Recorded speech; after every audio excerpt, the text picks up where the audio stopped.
Hello guys, আসসালামু আলাইকুম। সবাই কেমন আছেন? আশা করি সবাই ভালো আছেন। আমার আম্মু আজকে প্রথমে রান্না করবে ছোট মাছ।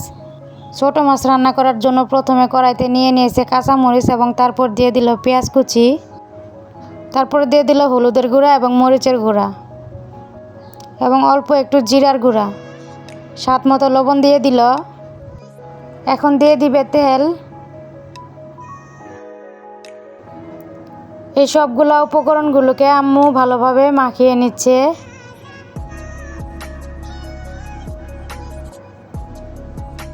এতদিন তো গ্যাসের চুলায় রান্না করা দেখানো হয়েছে, আজকে এই যে লাকড়ির চুলায় আম্মু রান্না করতেছে।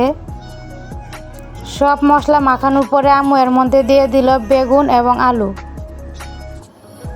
যেগুলো আম্মু কেটে রেখেছিল। এখন আবার মাখিয়ে নিল। সবজিগুলোকে আম্মু ভালোভাবে মাখিয়ে নিচ্ছে। যত মাখানো হবে তরকারিটা তত স্বাদ হবে। অল্প একটু পানি দিয়ে নিল। এখন দিয়ে দিচ্ছে মাছগুলা দিয়ে কিন্তু এতটা মাখাবে না, কারণ মাছগুলো ভেঙে যাবে। তার জন্য হালকাভাবে আম্মু মাখিয়ে নিচ্ছে। এখন এর মধ্যে দিয়ে দিবে পরিমাণ মতো পানি।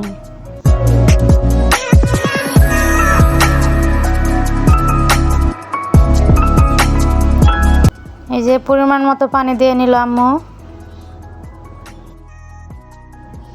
এখন আম্মু এই লাকড়ির চুলাটা জ্বালিয়ে নিবে। এই যে লাকড়ির চুলাটা জ্বালানোর জন্য প্রথমে কিছু পলিথিন দিয়ে নিয়েছে, তারপরে এর মধ্যে কিছু লাকড়ি দিয়ে নিচ্ছে।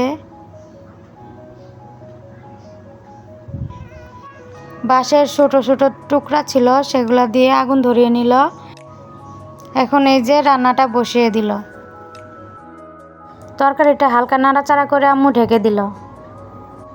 এই যে ঢাকনা খোলার পর তরকারিটা আর একটু নাড়াচাড়া করে দিচ্ছে। নাড়াচাড়া করে আবার একটু ঢেকে দিল। এই যে ঢাকনা খোলার পরের অবস্থা দেখুন, তরকারিটা কিন্তু প্রায় হয়ে এসেছে।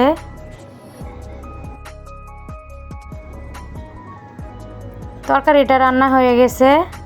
এখন আম্মু এই যে তরকারিটা এই বাটির মধ্যে ঢেলে নিচ্ছে।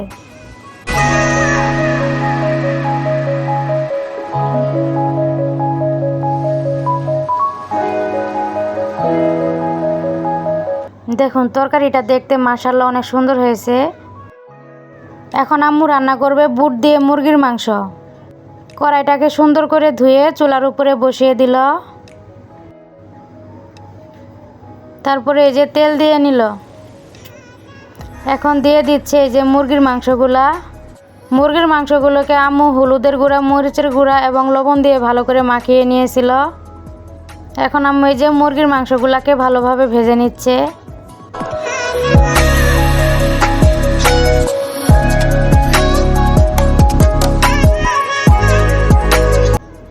একটু উল্টিয়ে দিচ্ছে।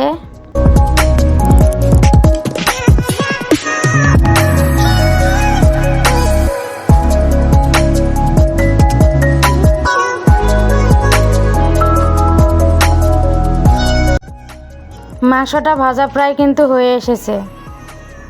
আম্মু একটু পরে নামিয়ে ফেলবে। মাংস ভাজা হয়ে গেছে, আম্মু বাটির মধ্যে নামিয়ে নিচ্ছে।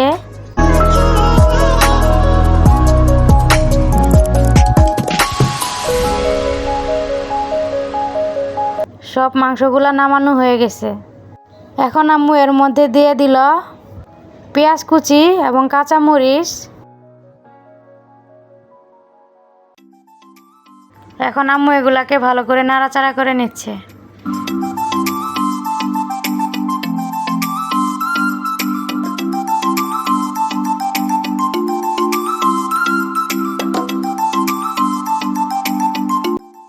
তারপর আম্মু দিয়ে নিয়েছিল একটু পানি গুঁড়া মশলাগুলো দেওয়ার জন্য। এই যে এখন দিয়ে দিল হলুদের গুঁড়া, মরিচের গুঁড়া এবং জিরা গুঁড়া। এখন দিয়ে নিচ্ছে গরম মশলা, দারচিনি এবং এলাচ।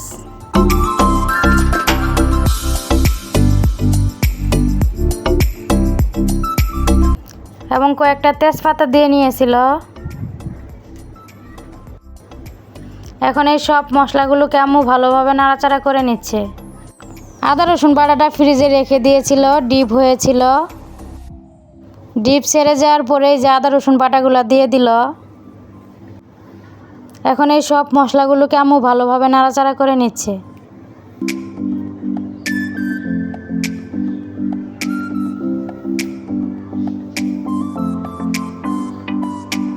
মশলাগুলো কষানো হয়ে গেছে। এখন এর মধ্যে দিয়ে দিল ভাজা মাংসগুলা দিয়ে আম্মু একটু নাড়াচাড়া করে নিচ্ছে।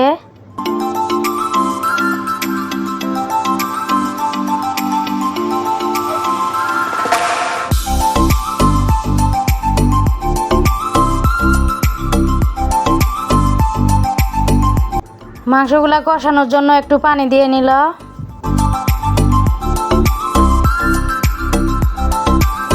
আবার একটু নাড়াচাড়া করে নিচ্ছে।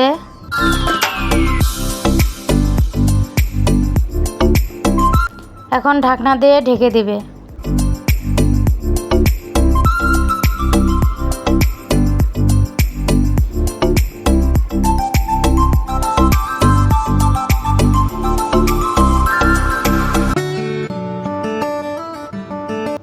এই যে ঢাকনা খোলার পরের অবস্থা,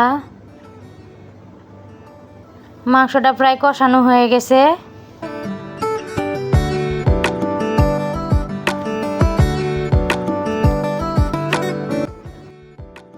এখন এই যে বুটের ডাল আগে থেকে সিদ্ধ করে রেখেছিল সেগুলা দিয়ে দিল।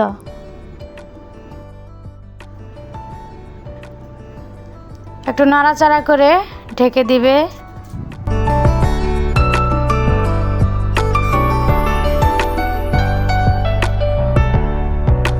এই যে আম্মু ঢেকে দিল। তরকারিটাই বলক উঠে গেছে। ভালো করে নাড়াচাড়া করে নিচ্ছে।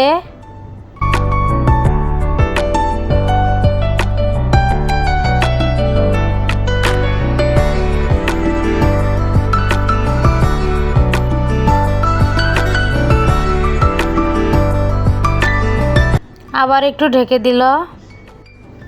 তরকারিটার কালার কিন্তু মাশাআল্লাহ অনেক সুন্দর এসেছে।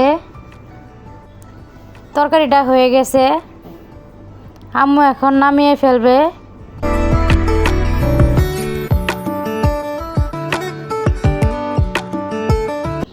এই যে এই পাত্রে আম্মু নামিয়ে ফেলবে তরকারিটা।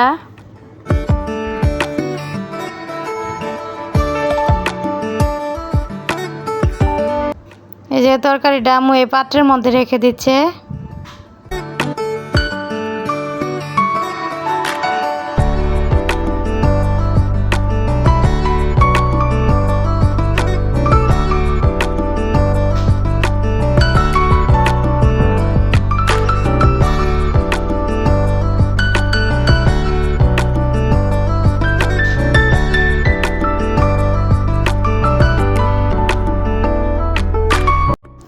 যেহেতু এটা লাকড়ির চুলা ছিল, আগুন অনেক জ্বলতেছিল, তাই আম্মু ভাবলো যে কিছু চিড়া ভেজে নিবে।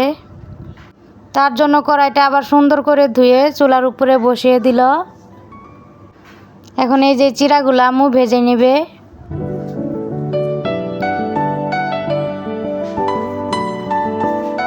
এই যে চিড়াগুলা কড়াইয়ের মধ্যে দিয়ে দিল এবং এর মধ্যে দিয়ে দিছিল একটু লবণ এবং একটু পানি। এখন এগুলা দিয়ে আম্মু ভালোভাবে নাড়াচাড়া করে নিচ্ছে। আজকের জন্য এখানেই বিদায় নিচ্ছি। সবাই আমাদের চ্যানেলটাকে একটু সাপোর্ট করবেন, আমাদের ভিডিওগুলো একটু বেশি বেশি দেখবেন। সবাই ভালো থাকবেন। আসসালামু আলাইকুম।